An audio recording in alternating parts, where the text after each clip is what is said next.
Édifiez-vous davantage avec ces différentes thématiques scrutées par le révérend pasteur Zacharie Kabengele. Les 7 images de l'influence du chrétien dans le monde, le 7 fois de l'accomplissement de toutes choses, de la partie 1 à la partie 3, quel temps fait-il à l'horloge des dieux pour l'humanité?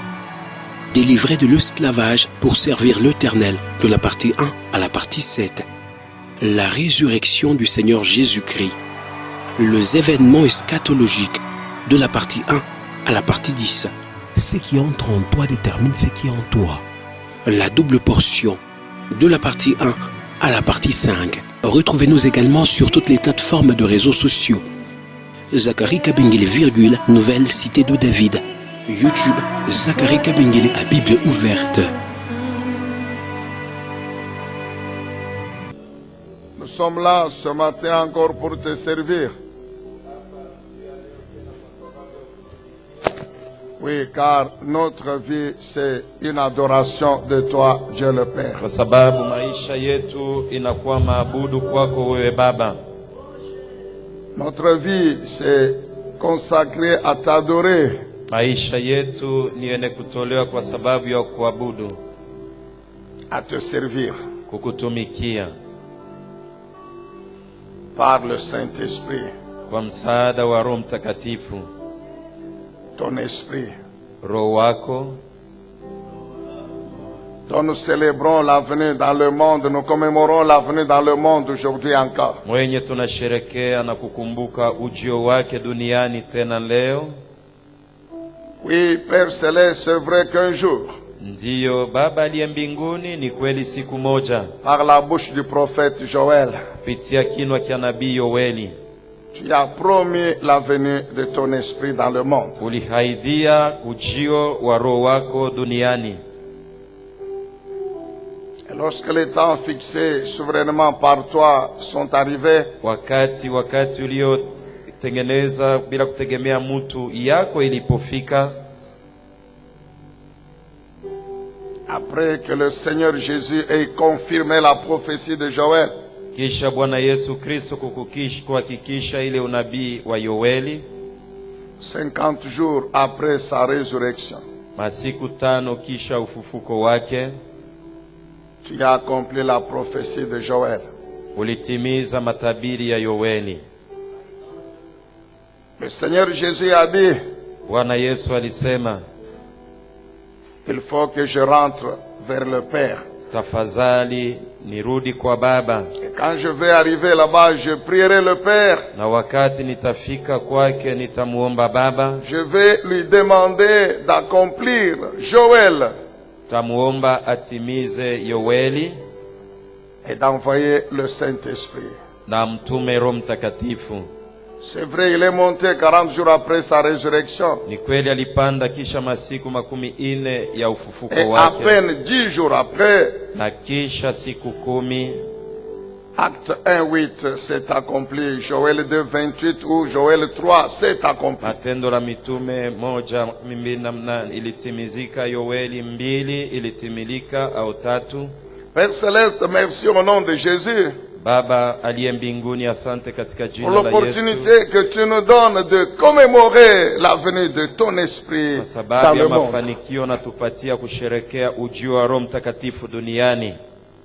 Et notre prière Na maombi yetu est que cette œuvre qu'il a commencée par sa puissance depuis ce jour-là kazi aliyoanza kwa uwezo wake tokea ile siku puisse se poursuivre dans son église que nous sommes, iendelee mkanisa yake sisi, transformant nos vies ibadilishe maisha yetu, afin que celle-ci glorifie encore davantage ton nom. hivi maisha yetu itukuze na kutukuza tena zaidi jina lako, Car Seigneur Jésus-Christ, kwa sababu Bwana Yesu Kristo qui a résumé en un mot sa mission, ulifupisha katika tamko moja kazi yake. quand il viendra le Wakati Saint-Esprit, atakuja Roho Mtakatifu, il me glorifiera. atanitukuza.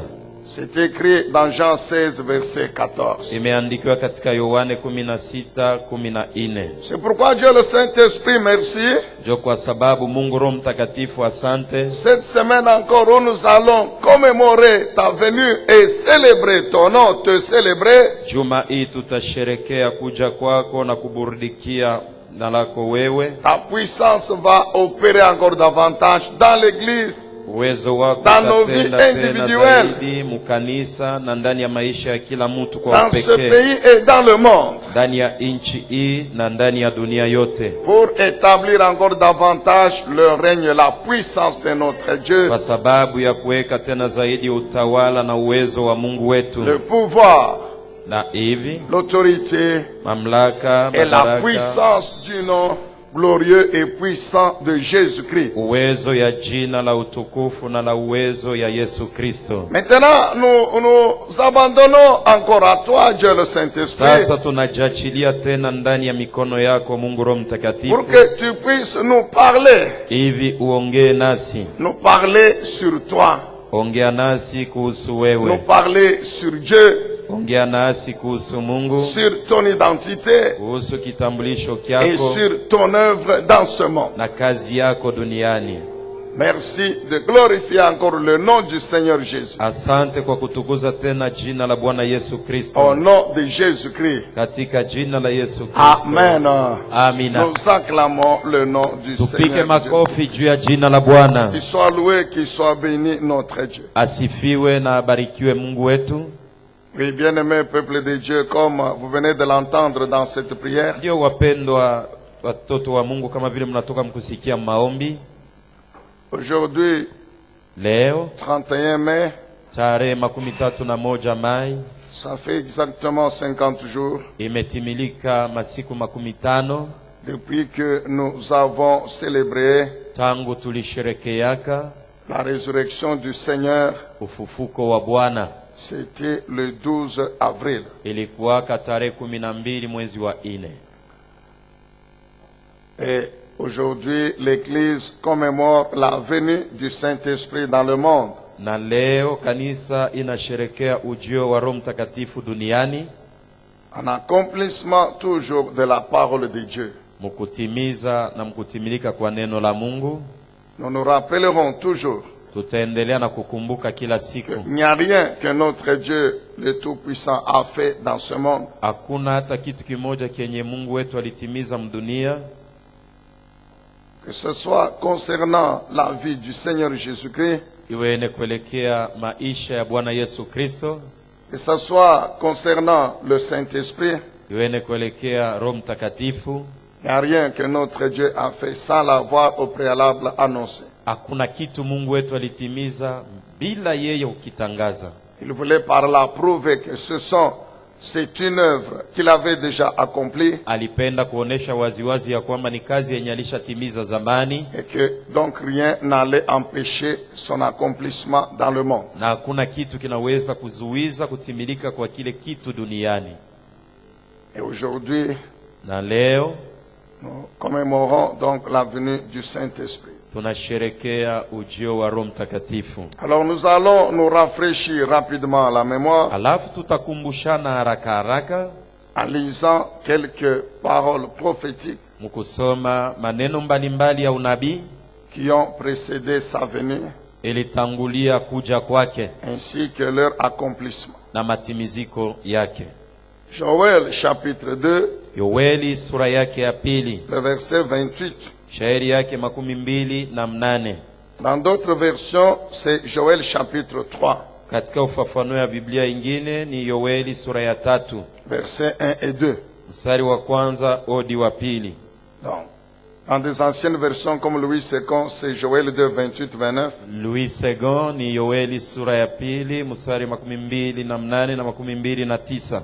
Dans certaines nouvelles versions comme Vie Nouvelle ou Semeur, c'est Joël chapitre 3. Ufafanuo ingine kama Maisha Uzima Mpya na Semeur ni 3 mstari wa kwanza na ya pili. C'est la prophétie qui dit clairement. Ni matabiri inayotangaza waziwazi. Qui annonce clairement la venue du Saint-Esprit dans le monde. Inatangaza waziwazi ujio wa Bwana Yesu Kristo duniani. Après cela, moi, je répandrai mon esprit sur toute chair. Kisha ayo nitasambaza na kumimia roho yangu juu ya mtu wote. Vos fils et vos filles prophétiseront. Watoto wenu wanaume na wanamke watatabiri. Vos vieillards par des songes, vos jeunes gens par des visions recevront des révélations. Wazee kupitia ndoto, wa vijana kupitia maonyo watapokea ufunuo. Et même sur les serviteurs et sur les servantes, moi, je répandrai mon esprit en ce jour-là. Na hata juu ya watumishi na vichakazi nitawapatia Roho Mtakatifu wangu ile siku. C'est donc la prophétie de Joël, prophète Joël, inakuwa matabiri ya nabii Yoeli qui annonce clairement la venue du Saint-Esprit dans le monde, anatangaza sur la kabisa terre. kabisa ujio wa Roho Mtakatifu Et il est mudunia. bien précisé ici Na hapa banahakikisha mzuri que c'est sur et les hommes et les femmes. na inasemea juu ya wanaume na Dit, wanamke. je répandrai de mon esprit sur mes Anasema serviteurs et sur mes nitasambaza roho servants. yangu juu ya watumishi na vichakazi wangu. Nous allons dans Actes chapitre 1er. Matendo la Mitume sura ya kwanza. Nous connaissons, c'est le verset 8. Tunajua inakuwa mstari wa 8. Ici, Dieu Apa. lui-même, à la personne du Seigneur Jésus, Mungu mwenyewe kupitia njia ya Bwana Yesu après sa résurrection kisha ufufuko wake et avant son ascension na au mbele ciel, ya yeye kupanda kwenda mbinguni, voici ce qu'il annonce aux apôtres. sikia kenye anaambia wa Donc, mitume. il confirme la prophétie de Joël. Anahakikisha matabiri ya Yoeli. C'est lui le Dieu qui avait annoncé par Joël. Ni yeye Mungu alitangazaka kupitia kinwa kia Yoeli. Maintenant, il est dans le monde, sur la terre. Sasa yeye mwenyewe anapatikana mudunia. Avant de rentrer vers le Père, il confirme la prophétie. Mbele ya kurudia kwa Baba anahakikisha ile Mais matabiri. le Saint-Esprit descendra sur vous. Roho Mtakatifu atashuka juu yenu, Double point. manukta mbili, Maintenant, vous recevrez sa puissance. na mtapokea uwezo wake.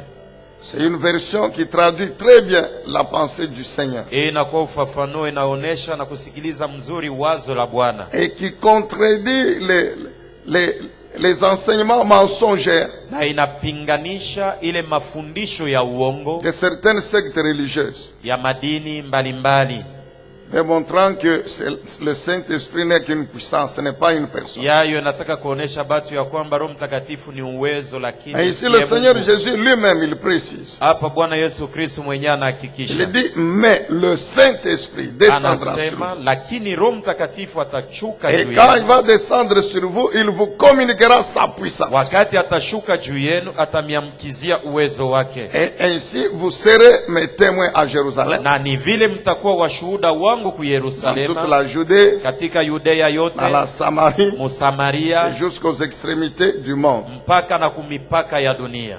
Quand il descendra sur vous, Wakati atashuka juu il yenu vous remplira de sa puissance. atamijaza na uwezo Et wake, cette puissance vous rendra capable na uwezo ule utamiwezesha de témoigner de moi, ya kushuhudia ajili non yangu, seulement à Jérusalem, sio tu ku mais Yerusalema, dans toute la Judée, lakini mu Yudea yote en mzima, Samarie, Kusamaria, et jusqu'aux extrémités de la terre. mpaka na kumipaka ya dunia. Le Dieu Tout-Puissant, le Seigneur Jésus-Christ, Mungu Mwenyezi Bwana Yesu non Kristo seulement il confirme la prophétie de Joël, sio tu anahakikisha matabiri ya Yoeli, mais il annonce le chemin anatangaza njia que les apôtres allaient suivre ile mitume walipasha à kufata l'accomplissement de la mission pour laquelle ils avaient enrôlé mukutimiza kazi, kwa sababu ya ile aliwachagulia par la puissance du Saint-Esprit. kwa uwezo wa Roho Mtakatifu. D'y rester à Jérusalem. Anasema bakieni mu Quand vous Yerusalemu, recevrez la puissance du Saint-Esprit, vous commencerez l'œuvre à partir de kwa Jérusalem. sababu wakati mtapokea uwezo wa Roho Mtakatifu mtaanzia kazi ku Yerusalema. Nous sommes dans Actes chapitre 2. Matendo la Mitume sura yake ya pili. Actes chapitre 2. Matendo la Mitume sura ya pili. Donc entre Actes chapitre 1 et Actes chapitre 2, Katikati ya Matendo la Mitume sura ya kwanza na Matendo la Mitume sura ya pili, 10 jours se sont passés. masiku 10 ilipita. Parce que Acte 1, quand vous allez à la fin, la Bible révèle qu'après avoir dit cela, il est monté au ciel. Kwa sababu musura ya kwanza inasema ya kwamba kumwisho, kisha kusema vile akapanda Après akaenda. sa montée, les apôtres sont rentrés à Jérusalem. Kisha yeye kwenda, mitume walirudia ku Yerusalema. Alors, nous sommes dans Actes chapitre 2. Tuko Matendo la Mitume sura yake ya pili. À cause du temps, vous pouvez donc lire du premier verset Kwa sababu ya wakati unaweza kuanzia kusoma kuanzia shairi yake ya kwanza jusqu'au 13e verset. hadi 13. Ici, Hapa, 10 jours siku après, 10 kisha le temps fixé est arrivé. wakati ile kutengenezewa La Bible dit imetimizika. que les disciples étaient réunis dans la chambre haute. Biblia inasema wanafunzi walikuwa walishakusanyika mchumba la juu.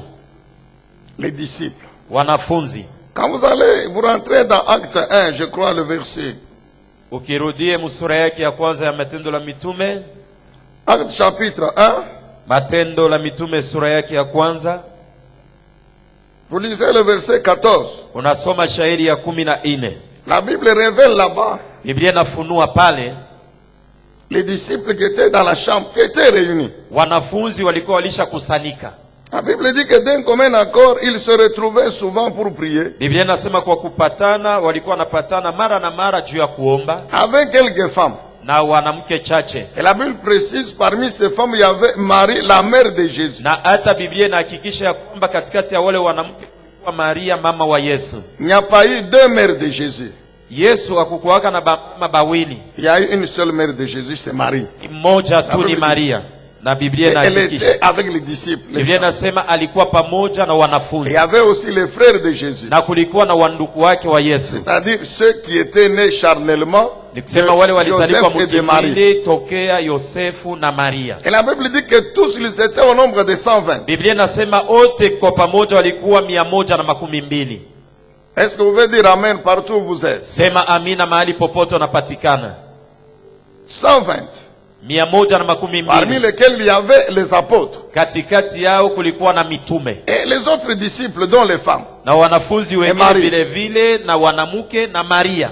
Et c'est sur eux que le Saint-Esprit est descendu. Na ni juu yao Roho Mtakatifu ilishuka. C'est vrai, les gens aiment beaucoup interpréter la parole de Dieu. Ni kweli watu wanapendaka kutafsiri na kufasiria neno la Mungu. Il y en a qui prétendent qu'il n'y avait que les 12 sur lesquels le Saint-Esprit est descendu. Wengine wanazania kwamba ni mpaka wa 12 njo Roho Mtakatifu iliwashukiaka. Mais ça Hapana. ne tient pas debout cette Na interprétation. ile mambo beko Nous nasema haina njo vile. Ah, mais précis, tous ils se retrouvaient ensemble. pour Biblia prier. inasema bote balikuwa na kusanika pamoja. Et ils étaient au nombre de 120. Na balikuwa kwa wingi ya 112. Et quand nous allons dans Acte 2, Kiende mu Matendo la Mitume sura yake ya la Bible pili. dit, quand le jour de la Pentecôte arriva, Biblia inasema wakati siku ya Pentekoste katimilika, ils étaient tous assemblés au même endroit. Tous. walikuwa wenye kukusanyika wote mahali moja moja. Donc, tous les disciples de Acte 1, 14. Ni kusema wanafunzi wote wa Matendo la Mitume sura ya kwanza mstari wa 14. Et le Saint-Esprit est descendu. Na Roho Mtakatifu Et la aliwashukia. Bible décrit tout ce qui s'est passé ce jour-là. Na Biblia inafafanua yote mambo ilitimilika ile siku. Pourquoi nous soutenons cette interprétation que tous étaient là? Kwa sababu gani si tunaitikia na kusemea kwamba bote walikuwako? Parce qu'elle est conforme à Joël chapitre 2. Kwa sababu imelinganishwa na Yoeli sura ya pili. J'ai dit ce jour-là, Mungu anasema ile sur siku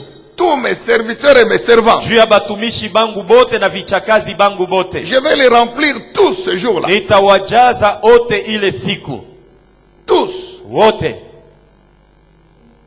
Or, si on exclut les autres disciples, on ne garde que les apôtres, ce ne sont que des hommes. Japo kama tunatosha ko bengine banafunzi bengine tunaacha paka mitume ni paka No. banaume. Mais Dieu avait dit par Joël, ce sera sur les hommes et sur les femmes. Na Mungu alisema kupitia Yoeli ya Serviteur kwamba et servant. nitajaza na banaume na banamuke bichakazi na batumishi. C'est pourquoi nous soutenons que le Saint-Esprit, ce jour-là, il était descendu sur les 120. Ndio kwa sababu na sisi tunaitikia ya kwamba Roho Mtakatifu ile siku alishukiaka juu ya wale Et 112. sa puissance était manifestée par des langues de feu. Na uwezo Ile wake visible. ulijionesha kwa ulimi na ndimi ya moto, ilikuwa naonekana na macho Sur chaque disciple, juu ya kila sur les mwanafunzi, hommes et les femmes. juu ya banaume na banamuke. Et nous avons toujours soutenu ceci. Nasi tunaitikiaka kila siku. Et la Bible ne dit pas que les langues avaient des dimensions différentes. Na hata Biblia iseme ya kwamba mandimi ilikuwa na burefu na bunene bwa kuachana. Sur les apôtres, c'était des langues de 1 mètre de Juu ya long. banaume ilikuwa ya murefu munene. Sur les femmes et les autres disciples ou bien sur les autres disciples hommes, c'était 50 cm. Juu ya banafunzi beni banaume ilikuwa santimetre 15. Et sur les femmes, c'était 10 cm. Na banamuke tulikuwa tuloko hapana. La même puissance, même manifestation. Uwezo moja moja, kionesho moja moja. Sur eux les apôtres et les disciples, hommes et femmes. Na juu ya mitume, na juu ya banafunzi, banaume na banamuke, sawa sawa. Ensuite, na kisha, la puissance s'est manifestée également par le don de parler en langue. Na uwezo ilijionesha kwa kusema kwa lugha. Et la Bible précise, c'était les langues des hommes. Na Biblia inasema ya kwamba ilikuwa ni marugha ya watu. C'était pas les langues des anges. Ce jour-là, ce n'était pas Rabasoko, non. C'était les langues des hommes. Haikukwe ya bamalaika, ile shiko haikukwe rababa sandaraba. Non. Rakakashaka. Roso ya mashinde. Ah, non. Ce jour-là, c'était les langues audibles, les langues intelligibles. Muntu mwingine ko nasema, mwingine na yeko na mushikia. Parce que la Bible dit que tous ceux qui étaient là. Kwa sababu Biblia inasema wale wote walikuwa pale. C'était à l'occasion, vous voyez, à l'occasion des grandes fêtes. Tunaona inakuwa ni wakati ya kutengeneza karamu kubwa. À l'occasion des grandes fêtes. Mkutengeneza karamu kubwa. Comme la Pâque. Kwa mfano Pasaka. Et puis la Pentecôte. Kisha Pentekote. Que les Juifs appelaient la fête. Bayuda balikuwa naita des semaines ou de la moisson. Karamu ya juma au ya mavuno. Les Juifs Bayuda qui habitaient toute la région de l'Asie mineure, balikuwa napangia kwa Asia, jusque même à Rome, mpaka na Roma. Ils venaient à Jérusalem célébrer ces fêtes. Ils descendaient à Jérusalem pour célébrer ces fêtes. Amen, Église. Amina. Et à l'occasion de la Pâque, ils étaient là ce jour-là. Siku ya Pasaka, Pentecote, balikuwa pale. Maintenant, c'était des Juifs, c'est vrai. Balikuwa ni Bayuda vya kweli. Mais ils étaient nés dans des régions différentes. Kila mtu alizalikiwa mujimbo na mumainchi ya kuachana. C'est comme des Congolais. Ni kama kwa mfano wa Kongomani. Il y en a qui sont nés en Afrique du Sud. Kwa mwingine alizalikiwa kwa Afrika Kusini. Mais ils parleront le Zulu ou bien les langues sud-africaines et puis l'anglais. Ule yeye atasema Kiingereza au Kizulu, njoo alizalikiwa kule. Tout en étant congolais. Lakini ni mkongomani. Ceux qui sont nés en Chine, ku China, mais ils parleront le chinois. Batasema ki Chinese. Le chinois. Batasema kikabila ya Bashino. En étant congolais. Lakini ni mkongomani. Ceux qui sont nés en Russie. Balizalikiwa ku Rusia. Parleront le russe. Batasema lugha ya Rusia. Ceux qui sont nés en Inde. Balizalikiwa ku India. Parleront l'indien. Batasema lugha ya bazaliwa ba ku India. Ceux qui sont nés en Espagne parleront l'espagnol. Balizalikiwa ku Espagnol, ku Espagne. Nés en France parleront le français. Ku France batasema kimombo. Tout en étant tous des Congolais. Lakini bote ni bakongomani. C'était la même situation pour les Juifs à l'époque. Mais ils venaient à Jérusalem. Alors, ils sont surpris ce jour-là d'entendre tous ces disciples dont la plupart étaient des Galiléens, mais qui parlaient les langues maternelles des régions d'où ils sont nés et où ils vivent. Alors ils étaient surpris. Ces gens sont des Galiléens. Mais ils parlent dans nos langues. Donc ceux qui sont venus de l'Afrique du Sud, ils entendent les ceux qui sont nés de la Russie, ils entendent. Ceux qui sont nés, qui viennent de l'Inde, ils entendent. Ceux qui viennent de la Chine, ils entendent. La Bible dit, ils annonçaient les merveilles de Dieu. C'était l'objectif ce jour-là des langues. C'était d'annoncer les merveilles de Dieu. Ce jour-là, l'objectif des langues n'était pas de montrer que moi, je suis rempli du Saint-Esprit. Non.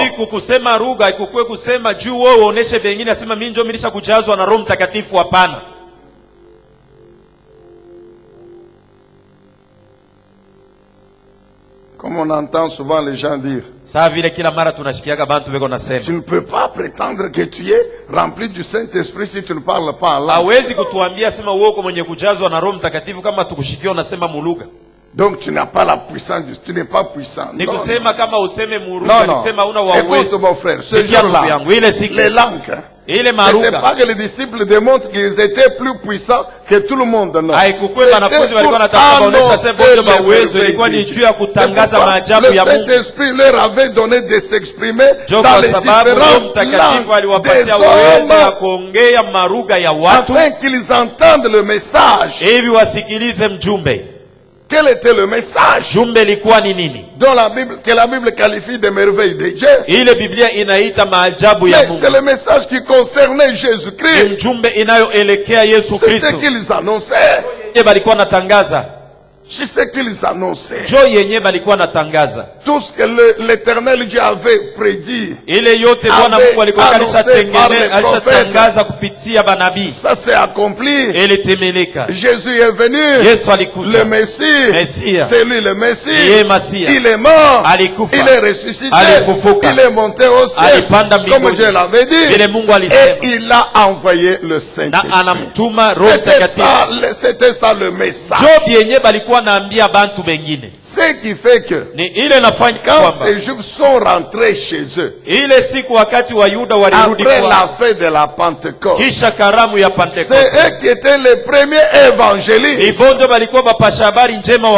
Ils ont précédé les apôtres, principalement Paul. Ils ont raconté tout ce qu'ils ont vécu à Jérusalem. Ils ont dit, nous avons vu ça.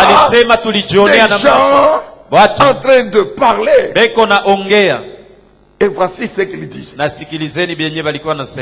Et ceux qui ont annoncé déjà que le Messie là que Dieu avait annoncé, il est déjà venu.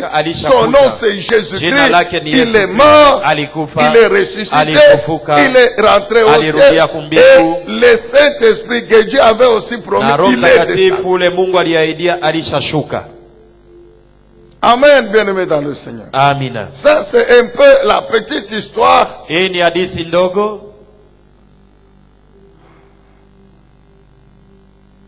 qui montre comment Dieu a fait pour envoyer le Saint-Esprit. Est-ce qu'on peut dire Amen? Amina. On peut acclamer le Seigneur. Donc il est déjà venu le Saint-Esprit. Ça fait plus de 2020 ans. Nous sommes en 2020. 2020 année. C'était à peine 10 jours que Jésus soit rentré au ciel. Ou bien 50 jours après sa résurrection. Et depuis ce jour-là, il est sur la terre, dans le monde. Alors, avant de revenir sur l'œuvre du Saint-Esprit, nous voulons en ce message d'introduction et de rappel, car tout ce que nous disons, vous le connaissez. Qui est le Saint-Esprit?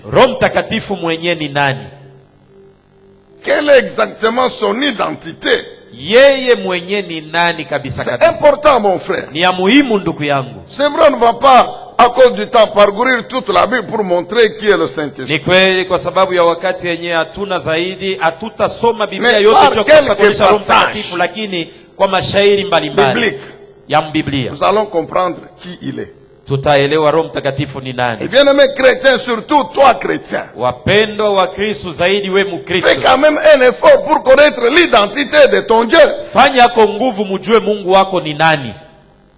Jusqu'aujourd'hui là, toi, jusqu'aujourd'hui là, si on te pose, tu n'es pas en mesure de répondre à une question, simple question. Si on te demande, démontre-nous par les Écritures que le Dieu là de la Bible en qui tu as cru, c'est lui le vrai Dieu. Démontre-nous comment Jésus est Dieu. Et le Saint-Esprit n'en parlons même pas. Non, mon frère. Tu dois connaître ton Dieu. Qui il est. Son identité. Qui est le Saint-Esprit?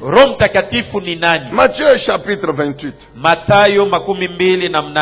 Le verset 19. Matthieu 28:19. Mathayo 28:19. C'est le Seigneur Jésus-Christ qui parle ici. Ni Bwana Yesu Kristo eko naongea hapa. Et il s'adresse aux apôtres. Eko naambia mitume. Et aujourd'hui à tout le monde. Na leo eko naambia watu wote, kanisa yote. Il donne la mission aux disciples. Anapana kazi wa mitume.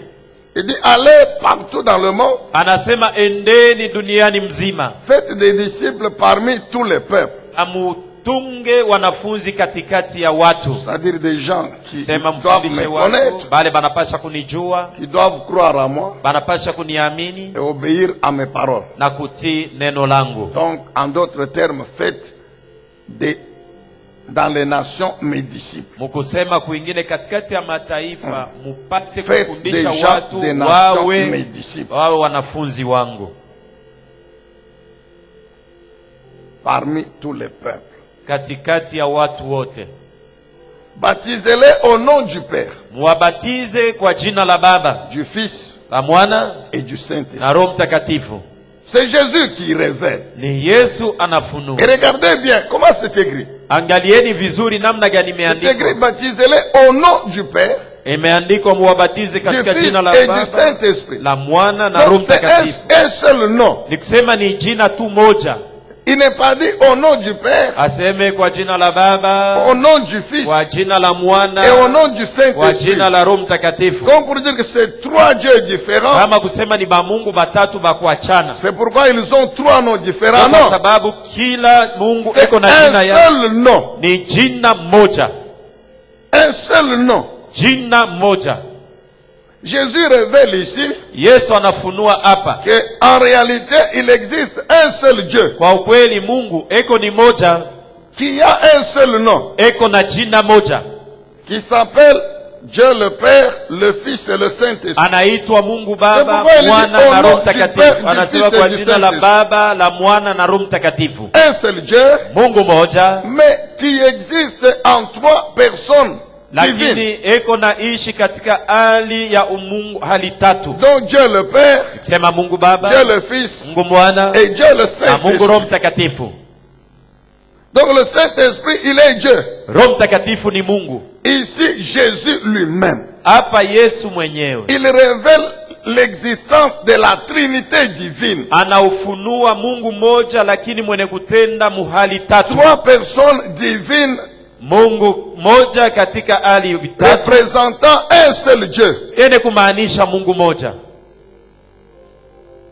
Quand vous examinez l'action de Dieu dans le monde, ukichunguze kutenda kwa Mungu duniani, vous allez vous rendre compte que cette action, elle est unique. Utatambua ya kwamba ile tendo iko peke yake tu. Malgré l'existence de trois personnes. Ingawa kuonekana kwa watu tatu wa kimungu. Mais comme ils forment un seul Dieu. Savie ni Mungu moja. Donc leur action est unique. Ni kusema tendo na kazi yabo ni moja. Que Dieu le Père il agit ici. Hautamkutanisha Mungu Baba iko natenda ngambo yake. Dieu le Fils il vient il fait le contraire. Mungu Mwana na yana kwa kupinganisha vya Mungu Baba. Dieu le Saint-Esprit il détruit tout ce que Dieu le Père et le Fils ont fait. Mungu Roho Mtakatifu na yana kwa kuvuta vile vyote Mungu Baba na Mungu Mwana balitenda hapa. L'unité dans l'action. Umoja katika tendo. Et je vais vous le démontrer tout de suite là. Na nitakuonesha hiyo hapa sasa. Donc la Trinité divine existe mon frère. Mungu mmoja katika utatu iko wako. Les trois personnes existent. Mungu mmoja katika hali kujionesha katika utatu. Mais les enseignements là qui disent qu'il n'existe qu'un seul Dieu, c'est Dieu le Père. Ile mafundisho ya kuambia bantu wasema Mungu anekalaka hako ni paka ye moya Mungu Baba tu. Et on l'appelle Jéhovah. Jéhovah c'est tiré de l'hébreu mon cher. Na jina lake ni Yehova banduku. Yehova ni kusema ni mukiebrani. C'est tout. En français ça veut dire Dieu. Mukimombo ni kusema Mungu. Mais ils vous disent non, c'est un seul Dieu. Anakuambia sema Mungu ni moya tu Yehova. Le Saint-Esprit n'est pas Dieu. Roho Mtakatifu ekalake Mungu.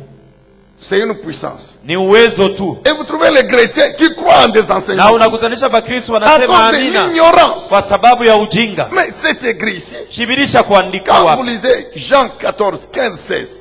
Ukisome Yohane 15, 14, 15, 16. Jésus révèle. Yesu anafunua. le Saint. Il décrit la personne du Saint. Anamufafanua Roho Mtakatifu. C'est une personne. Vous comprenez? C'est une personne. Anakuwa ni Mungu. Mais à cause de l'ignorance, kwa sababu ya ujinga, les chrétiens tombent victimes du mensonge du diable. Bakristo beko na ichika bongo bule shetani eko na balanda. Il y en a qui sont allés loin. Huko bengine banasema na vya kushindia.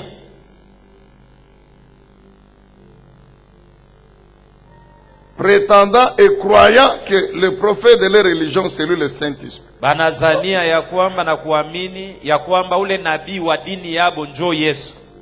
Oh, Jésus avait dit. Mais Yesu alisemaka que il viendra. Ya kwamba atakuja. Mais il est déjà venu, mon frère. Ça fait 2020 années qu'il est déjà venu. Ya kuyaka zamani kunakuwa miaka 2020. Donc le Saint-Esprit, il allait venir plusieurs fois. Il est déjà venu. Acte 2 confirme qu'il est déjà venu. Le prophète de votre religion.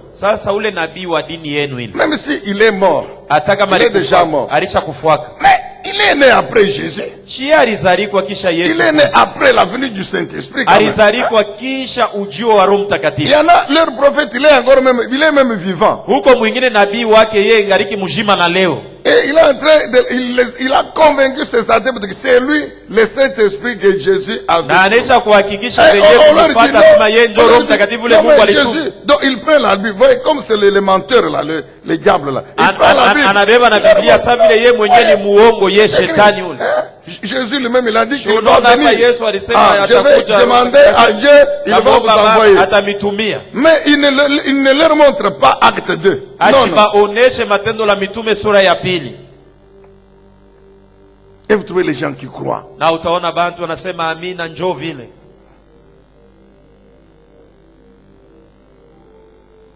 Dieu dit, mon peuple détruit par l'ignorance.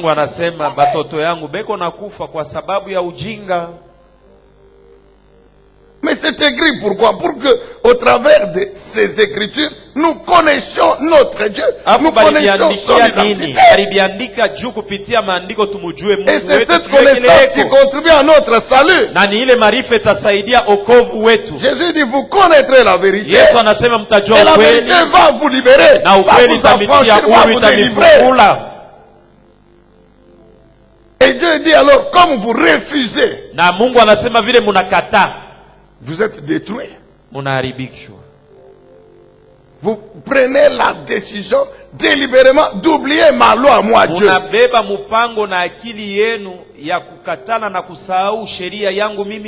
Je vais aussi oublier tes enfants. Et je vais te rejeter, te chasser de mon sacerdoce. Les chrétiens qui croient au mensonge, là, il est là. Et quand les menteurs, au lieu de les chasser, oh, il est là. On lui laisse même des brochures et vous le trouvez en train de lire attentivement des brochures pleines de mensonges, mais jamais il lit la Bible.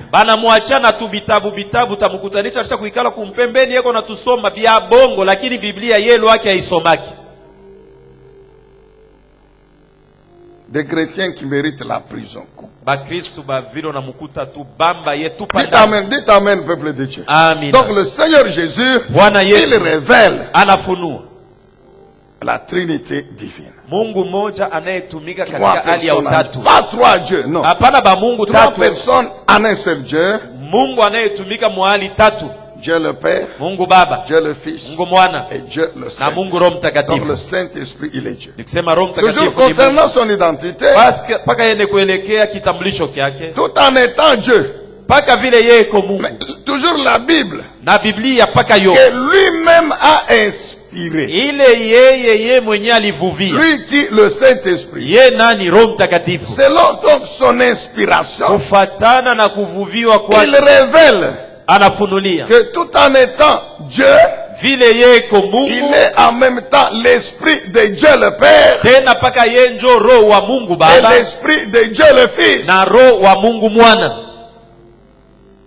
Faute de temps, nous prenons juste un passage. Vile hatuna na wakati mrefu, tutachukua tu andiko moja. Romains chapitre 8. Waroma sura yake ya 8. 9 à 11. 9 hadi 11. Romains chapitre 8. Waroma 8. C'est l'apôtre Paul qui écrit.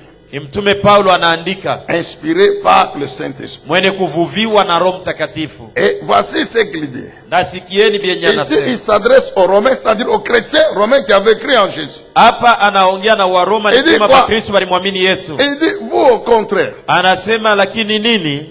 Vous n'êtes pas livrés à vous-même. Amujitoe kwa nini wenyewe? Ceux qui sont livrés à eux-mêmes sont les gens du monde. Bale bako na jangalia banatembea kwa wao wenyewe ni wapagani. Aba kumwamini Yesu Kristo. Mais vous les chrétiens, lakini nini wa Kristo?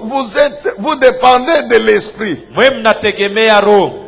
L'esprit en majuscule dans la Bible se réfère au Saint-Esprit. Roho kwa unene katika Biblia inasemea Roho Mtakatifu. Vous dépendez du Saint-Esprit. Mnamtegemea Roho Mtakatifu. Puisque l'Esprit de Dieu habite en vous. Vous comprenez? Kwa sababu Roho wa Mungu eko ndani yenu. Nous allons lire Jean tout à l'heure, 14. Tutasoma hapo Yohane 14. Où Jésus, kwenye Yesu, parlant du Saint-Esprit, wakati anaongea kuhusu Roho Mtakatifu, anasema wakati atakuja, il sera en vous. Atakuwa ndani yenu.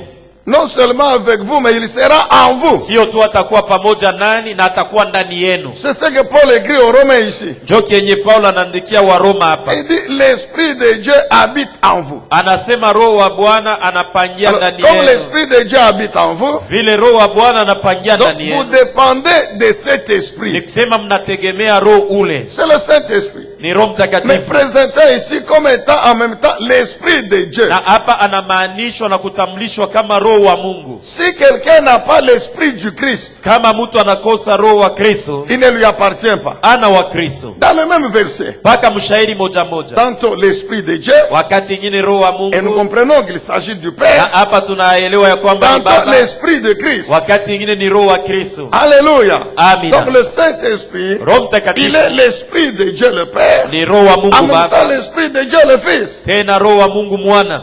Qu'on nous mette verset 11. Utuweke shairi ya 11. Suivez attentivement. Fateni na utaratibu. Le verset 11. Shairi ya 11. La Bible dit ceci. Biblia inasema hivi. Si l'Esprit, kama Roho, donc le Saint-Esprit, de celui qui a ressuscité Jésus d'entre les morts habite en vous. Ya yule alimfufula Yesu katikati ya wafu anapatikana ndani yenu. Qui a ressuscité Jésus? Ni nani alimfufula Yesu? C'est Dieu le Père. Ni Mungu Baba. Vous n'avez qu'à lire Ephésiens chapitre 1er. Soma Efeso sura yake ya kwanza. Alors la Bible dit, Biblia inasema, c'est Dieu le Père. Ni Mungu Baba. Qui a ressuscité le Christ d'entre les morts. Alimfufula Kristo katikati ya wafu. Il fera vivre vos corps mortels. Atafanya mwili yenu ya wafu ipate kuishi. Par son esprit qui habite en vous. Kupitia Roho wake anaishi ndani yenu. Par son esprit qui habite en vous. Roho wake anaishi ndani yenu. Donc ici on confirme bien. Hapa banahakikisha vizuri. Il y a Dieu le Père. Ya kwamba kuko Mungu Baba. Il y a Jésus Dieu le Fils. Kuko Yesu Kristo mwana. Il y a Dieu le Saint-Esprit. Kuko Mungu Roho Mtakatifu. Et que Dieu le Saint-Esprit. Na Mungu Roho Mtakatifu. Il est l'esprit de Dieu le Père. Ni Amen. Mungu wa Roho Baba. Amen. Et cet esprit de Dieu le Père, Roho Mtakatifu wa Mungu Baba, il est en vous, vous qui les chrétiens. Ni banani ba Kristo. Galates chapitre 4. Wa Galatia sura ya 4. Le verset 6. Shairi ya 6 sikia. Suivez attentivement. Fateni na utaratibu. On peut commencer par 5.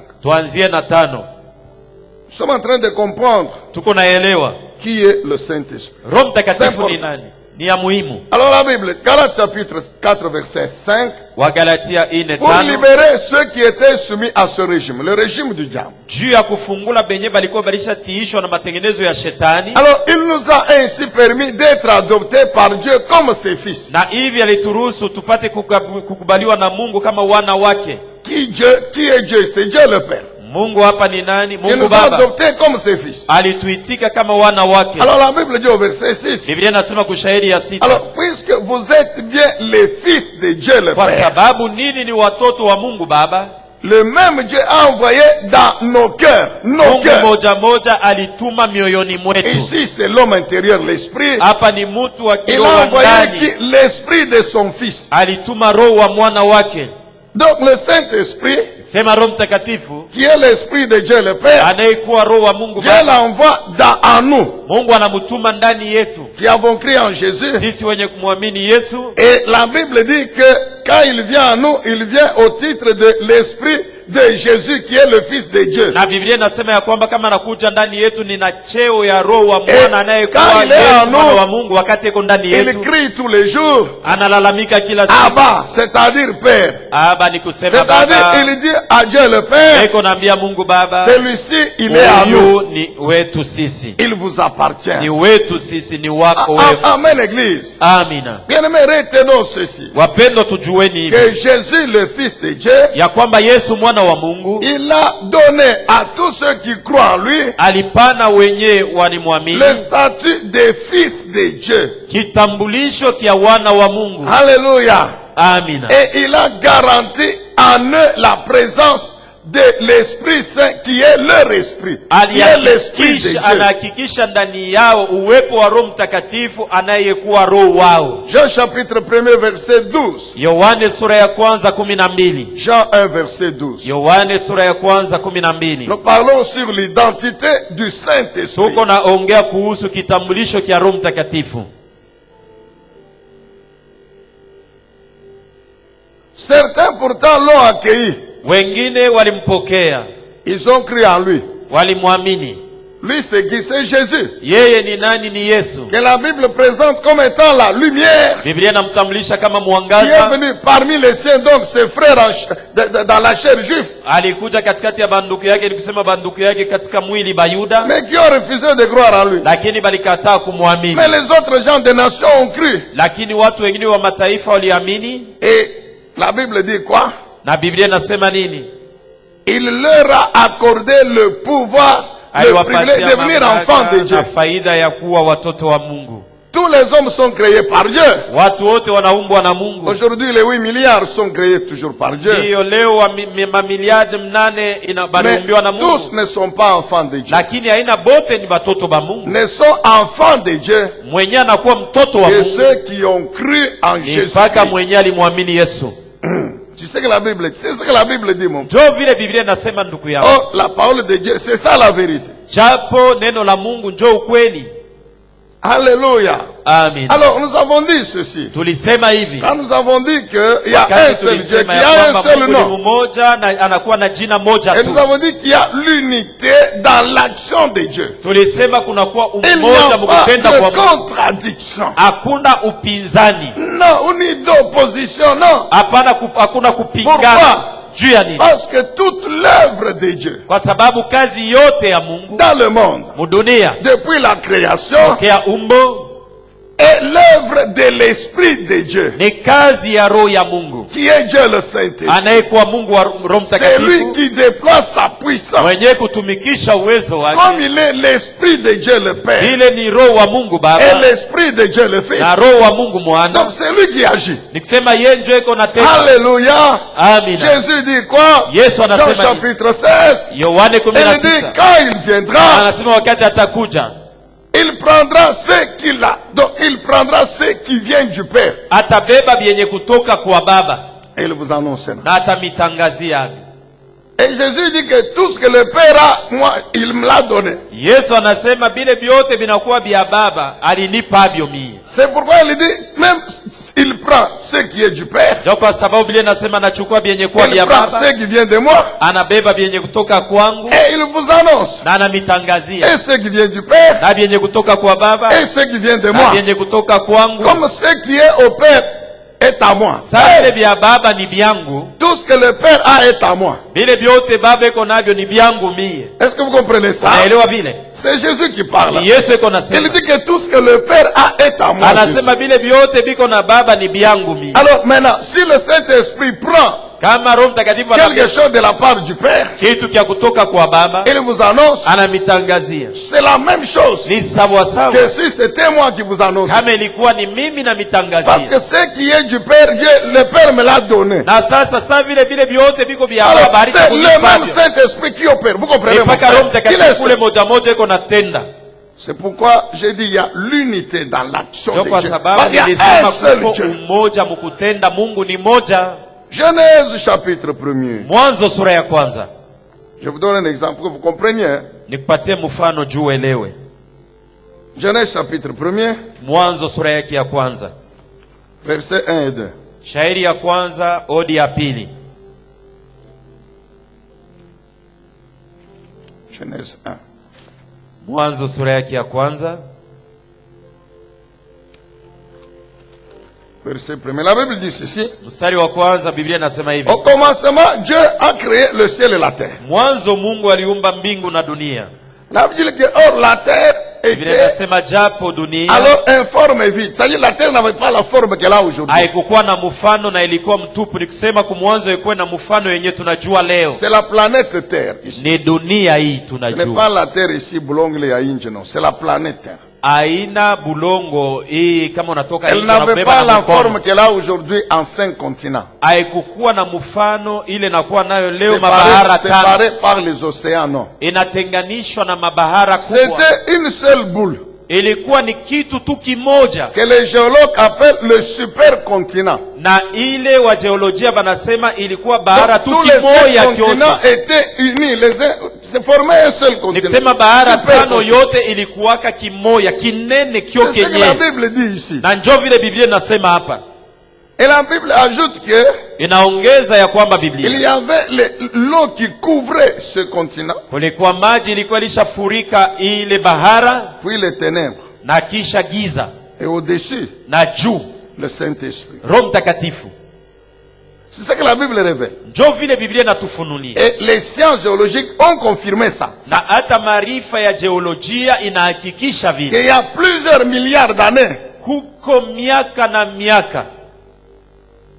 500, 600 millions d'années. Miaka 500, 600 mbele, mamiliadi mbele. Et aller au-delà. Na kwenda zaidi. Tous les continents étaient unis un seul. Mabahara yote ilikuwaka ni bahara moja. Et à partir de 200 millions d'années, ça c'est les âges des géologues. Ni kisha miaka que ce supercontinent a commencé à se disloquer. Kile kibahara kimoja kikaanza kukatana na kuachana. Pour que la terre ait la forme qu'elle a aujourd'hui de 5 continents séparés par des océans. Iwe na mfano ya mabahara tano yenye kuachana na mito ya maji kubwa. Et quand vous lisez la suite de la Bible dit quoi? Na ukisome yafuatayo Biblia inasema nini? Mettez le verset qui vient après.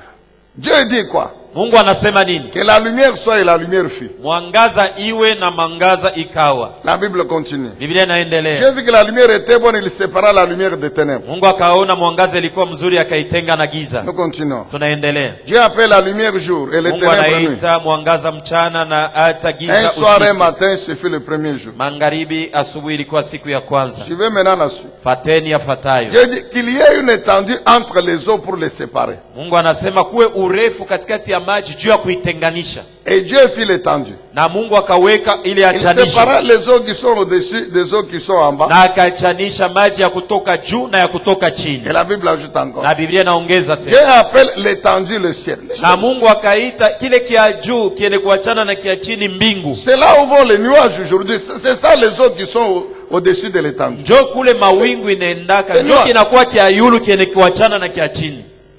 Il y a un soir puis un matin, ce fut le deuxième jour. Ilikuwa magharibi kisha asubuhi ilikuwa siku ya pili. Le troisième jour. Siku ya tatu. Dieu dit. Mungu akasema. Que les eaux qui sont en dessous du ciel. Maji inakuwa chini ya mbingu. C'est-à-dire les eaux qui recouvraient la planète. Ni kusema maji ilikuwa kufurika dunia. Doivent se rassembler en un seul endroit afin que la terre ferme paraisse. Irudie yote fazi moja njuu udongo mukavu uonekane. Mais la Bible dit quoi? Dieu appela la terre. Mungu anaita dunia. La terre ferme. Dunia udongo mukavu. Et mer, la main des eaux. Na hata maji yenye kuwekwa fazi moja. C'est cette parole. Ni neno hii.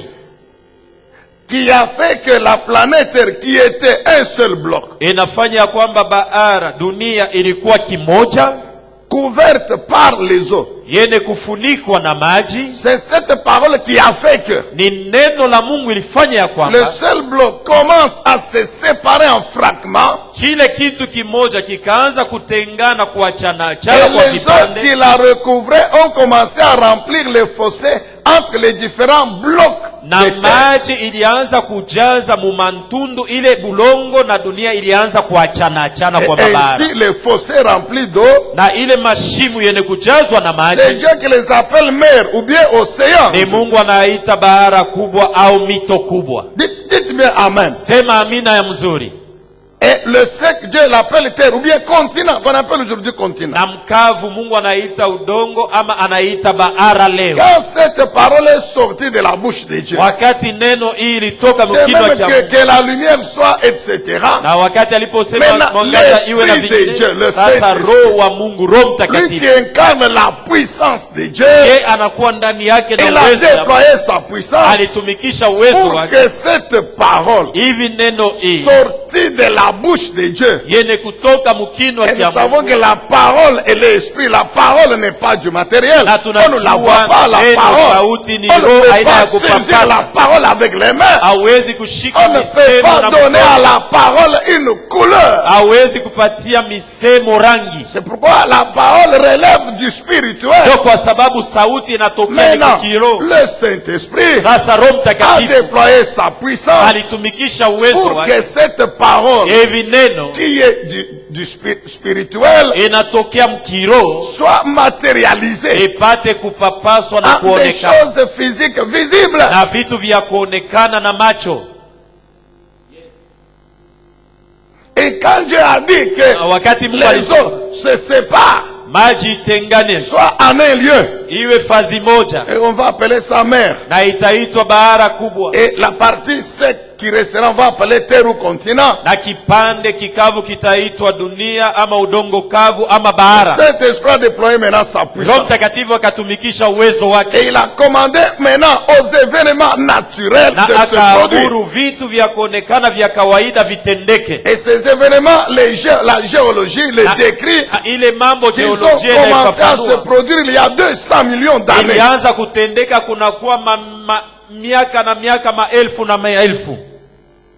Ceci démontre Hii inaonesha waziwazi que le Dieu de la Bible, c'est lui le créateur. ya kwamba Mungu wa Biblia njo muumbaji, Et que la science ne fait que confirmer ce que Dieu a fait. na A maarifa créé. iko na hakikisha tu vitu vyenye Mungu aliumba. Je vous ai déjà dit ceci. Nilisha kuambiaka hivi, Le livre de Genèse ici, kitabu kia Mwanzo hiki plus les 4 autres livres, zaidi tena kuchanga na vitabu ine vingine constituent ce que les théologiens ont appelé le Pentateuque. inaitwa ile bale ba teolojia banaita Pentateuch. Et ces 5 premiers livres de la Bible Na hii vitabu tano ya Biblia sont attribués à Moïse, c'est lui leur auteur. banasema ni Musa njo aliviandika. Moïse a vécu quand?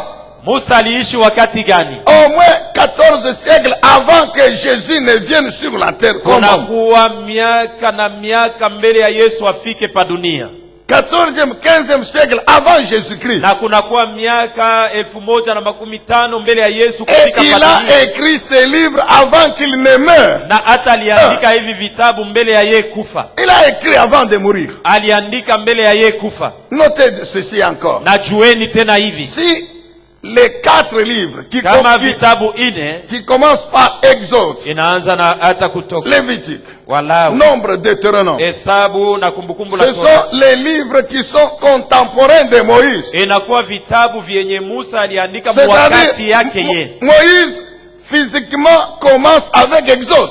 Musa mukimwili anaanza na kitabu ya Kutoka.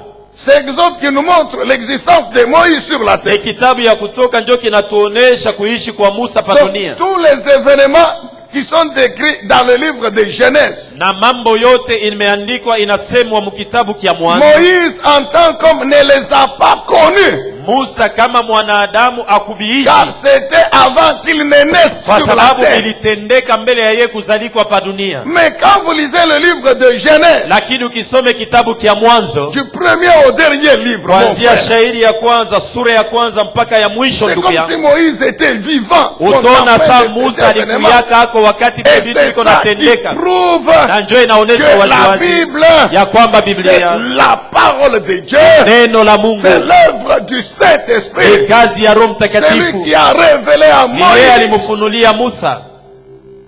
tous les événements de Genèse. Mambo yote ilitukia Et mkitabu c'est lui kia qui lui Mwanzo, a révélé na yeye alimfunulia comment Dieu a créé les choses. namna gani Le Mungu monde, aliumba vitu. l'univers. Mungu aliumba dunia, aliumba ulimwengu. Alléluia. Amina. Et chrétien dit Amen, chrétien dit Mkristo Amen. sema Et par amina. acclame, tiens-toi debout, Na acclame. simama bwima, Acclame umpigie ton Dieu, Bwana le Dieu de la makofi, Bible. umpigie C'est lui Mungu wako le apigia créateur. makofi, yeye ndio muumbaji. Alléluia. Amina. Oh Seigneur, gloire à ton nom. Alors, Moïse, donc avant de mourir, il a écrit le livre de Genèse. Donc il a révélé la création. Toutes les théories scientifiques, toutes les découvertes scientifiques sont venues longtemps après. Après même Jésus.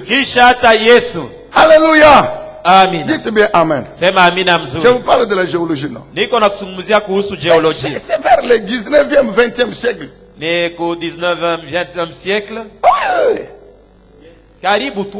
Que cette théorie-là qui démontre comment la planète Terre a évolué a été décrite. D'ailleurs, c'est au 20e siècle. 1950. T'as pas dit 1950. Qu'il y a eu des théories un peu claires sur l'évolution de la planète Terre. Pour ce qui est de sa forme. Concernant le jour et la nuit, l'été et l'hiver. Je vous ai parlé de ça, je crois mercredi, je vais rappeler de ça. Genèse 8:22. Genèse 8:22. Mais ce sont les Copernic et les Galilées qui ont découvert le mouvement de rotation de la Terre et de translation. 15e, 16e siècle après Jésus-Christ. Vous comprenez? Mais dès le livre de Genèse, Moïse révèle que la terre tourne autour d'elle-même. Ce qui fait que le jour et la nuit sont